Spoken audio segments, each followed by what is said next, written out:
Racikan Berita 1. Assalamualaikum warahmatullahi wabarakatuh.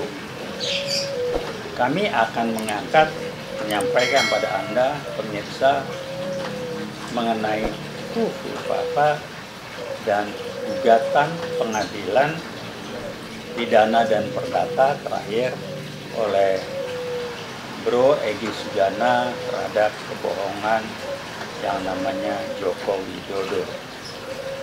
FUFA adalah gambaran refleksi cerminan kualitas Gibran yang tidak bisa sembunyi lagi. Roy Suryo sebagai ahli telematika sudah sangat jelas melihat dan bisa membuktikan FUFA adalah akun yang dibuat oleh Gibran. Kenapa Gibran bikin begitu? Ya itulah kualitas dia. Ngejelek-jelekin segala macam.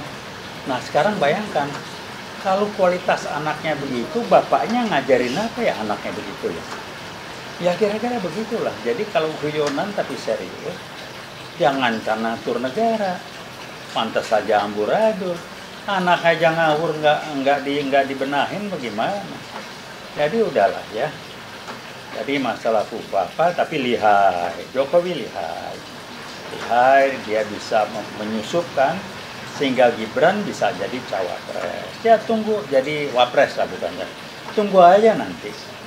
Rekan-rekan petisi 100 dan kami semuanya nunggu waktu dia akan digusur. Saya kira Prabowo juga nggak nyaman. Jadi udahlah akal-akalannya ini KKN sebagai salah satu ciri-ciri komunis PKI di Indonesia ya kayak begitu. Anaknya disubkan dengan maksud bisa melindungi kesalahan dan dari perbuatan yang nggak benar dari Jokowi waktu menjabat dulu dengan harapan dilindungi oleh anaknya. Kita lihat aja nanti. Nah kemudian apalagi yang dilakukan, yang saya mengatakan ijazah palsu, silakan. Yang menarik, hakim yang mengadili tuntutan ijazah palsu ini dan atau kebohongan ini, Jokowi berusaha menghindar, ngulur waktu, ngeles, apapun alasannya agar sidang tidak digelar. Terakhir saya nggak hadir, kita akan hadir nanti. Alasannya ini, alasannya itu, saksi nggak hadir. Udahlah, jadi hakim pun jadi tolol gitu, maaf. Tolol dalam berarti kata kita ini kan ngerti. Masa lagi saya ikut hadir jadi dihadir di sidang berapa soal ijazah palsu. Yang mewakili Jokowi nggak hadir, didemin aja, itu dianggap biasa, tidak ditegur, tidak ada putusan apapun. Sempat majelis hakimnya melarikan diri dalam tanda petik karena ditekan oleh sidang nggak bisa. Jadi udahlah. Dan ternyata sekarang pun masih berpengaruh. Siapa yang ngatur? Saya menduga nih KSP. Orang-orang yang zamannya Jokowi dulu duduk di KSP sekarang masih bermain, neken hakim, ngancem, saya nggak tahu. Ya. Tapi kejadian ini seperti ini contoh apa? Bagaimana Jokowi dengan PKI gaya barunya merusak sistem keadilan, merusak lembaga hukum dengan cara-cara seperti itu. Jadi, udahlah. Kebohongan, saya ulang aja, kebohongan 3 yang paling memalukan. Kebohongan mengenai jasa palsu, kebohongan nama orang tua, yang ayahnya Titi Miharjo kalau nggak salah, itu salah satu tokoh PKI. Dan yang ketiga bahwa dia mewakili atau sebagai PKI dia baru dan kita mendiamkan, DPR menuai. Terakhir Kepres 28 bulan Februari tahun 2024 yang antara lain mengatakan dalam kasus G30 SPK 65 PKI hanya korban dan keluarga disantuni dan segala macam. DPR menuai, itu sudah dikendalikan. Rumor yang berkembang, maaf Ibu Puan, rumor yang berkembang, saya nggak tahu. Anda disandera karena kasus sekian triliun, mungkin proyek apa saya nggak tahu. Kan mereka main sandera, lo ngomong gue buka, gitu. Jadi gampang lah, saya nggak tahu Bu Puan, tolong klarifikasi. Kalau enggak, Anda nggak disandera, kenapa Anda diam aja? Kenapa Anda diam aja? Kepres yang nggak benar itu. Jadi tolong dipahami lah ya. Ini yang ingin sampaikan bahwa FUFA adalah produk dari anaknya Jokowi, Gibran, yang dengan lihainya sekarang jadi wapres yang sedang berusaha oleh publik masyarakat untuk digusur, dia nyusup ke Pak Prabowo, tapi kita lihat dia akan bisa mengikuti segala macam. Tapi yang jelas adalah dia bisa ngomong, paling enggak anaknya jadi wapres. Gila, republiknya nasibnya jelek betul ya, punya wapres yang fufu-fafa begitu, otaknya nggak nyampe, sekolahnya nggak jelas, cuman setara SMK, ngomong ke Singapura, belajar ke Australia gini, cuman rehab narkoba barangkali. Jadi ya dokter Tika aja bilang itu ada kelainan gangguan kejiwaan atau apalah, saya nggak ngerti. Tapi wajar yang nggak sehat, cuma lulusan SMK. Jadi pertanyaannya ngapain bertahun-tahun 2-3 tahun di Singapura? Katanya sekolah. Jawaban saya kemungkinan besar rehab dari narkobanya, karena begitu pulang udah kuliah mau bohong-bohongan, tahunnya setara SMK, berangkat SMA kelas 2, pulang cuman setara SMK. Halo, Bapak, kapasitas Anda cuma segitu aja, silakanlah Anda bisa ngacak-ngacak. Mari kita bayangkan 10-20 tahun mendatang, generasi muda kita akan geleng-geleng kepala dan tertawa geli. Wah, pernah ada periode kita nih malu betul ya, punya generasi, punya wapres yang kayak gitu, dan tidak ada tindakan. Kami mengharapkan, saya kira Anda juga bersawan mengharapkan Prabowo bertindak tegas, tuntaskan kasus kilometer 50, makin kelihatan itu Kapoldanya kelihatan bermain tanggung jawab.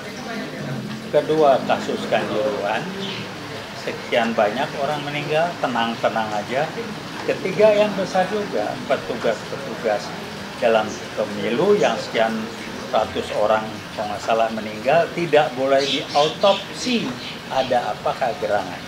Kalau saya tanya apa itu, test the water, PKI coba ngetes, dia bisa ngendalikan nggak? Ternyata bisa, nggak ada yang berani ribut. Jangan diautopsi, itu PKI baru yang main. Jadi kalau Anda mau nanya, apa sih PKI baru? Lihat hasil kerjanya. Jangan lihat fisik PKI baru muncul, lihat hasil kerjanya yang seperti itu. Ngacak-ngacak, merusak, dan lain sebagainya. Jadi tolong disadari, dan Nadiem dipasang, untung sudah diganti, sekarang dia akan merubah sejarah. Menghilangkan PKI, pemberontakan PKI 48 di Madiun, pemberontakan PKI 65 G30S, dan kelakuan Jokowi memperkuat PKI dengan Kepres 28 bulan Februari tahun 2024. Kok menang baik? DPR udahlah, Anda nggak usah bubarin aja DPR lah. Terima gaji, duitnya kegedean, ongkang aja nggak jelas. Mana yang prinsip ngajak, ada berapa komisi yang bagus, tapi pada umumnya yang lain bengong aja. Tolong tanya, Bu Puan, Anda nggak malu jadi ketuanya kalau anggota DPR cuma kelasnya begitu? Maaf, saya ngomong to the point aja. Saya minta maaf kalau Anda tersinggung, tapi mestinya Anda nggak tersinggung, Anda mestinya malu. Ya, nah buat menyampaikan, kami jaket kuning nggak bisa dilecehkan dan jangan coba-coba melecehkan kami. Kami nggak akan diam melecehkan. Tolong publik pahami, ikuti PKI gaya baru. Saya ulangi, berusaha menghilangkan dari sejarah peristiwa kelam pemberontakan PKI 48. Kita sedang sibuk ngadepin Belanda, mempertahankan kemerdekaan kita 45, dia berontak. Kemudian 65 dengan G30S, dia berontak lagi, digagalkan oleh TNI dengan korban di Jakarta. 7 pahlawan revolusi di daerah-daerah.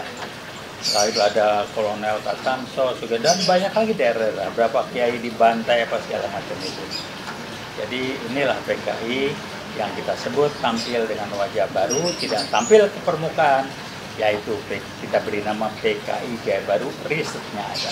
Ya, teman saya melakukan demikian yang membuat LBP lompat-lompat, marah-marah kenapa itu dipaparkan di publik. Tahun 2015 LBP ngamuk-ngamuk. Teman saya sekarang dihantam kiri kanan, nggak tahu kemana, saya belum bisa komunikasi, tapi semuanya sangat jelas digambarkan. dia nyusup, tidak tampil ke permukaan.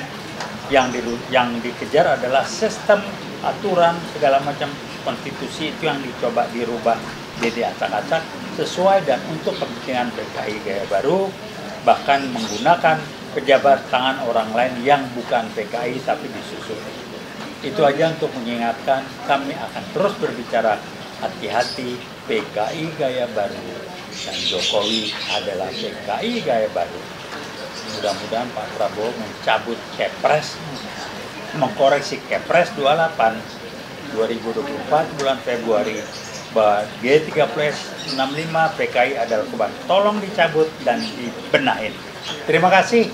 Wassalamualaikum warahmatullahi wabarakatuh. Veritas, Probitas, Justisia. Uyewat bergerak. Terima kasih.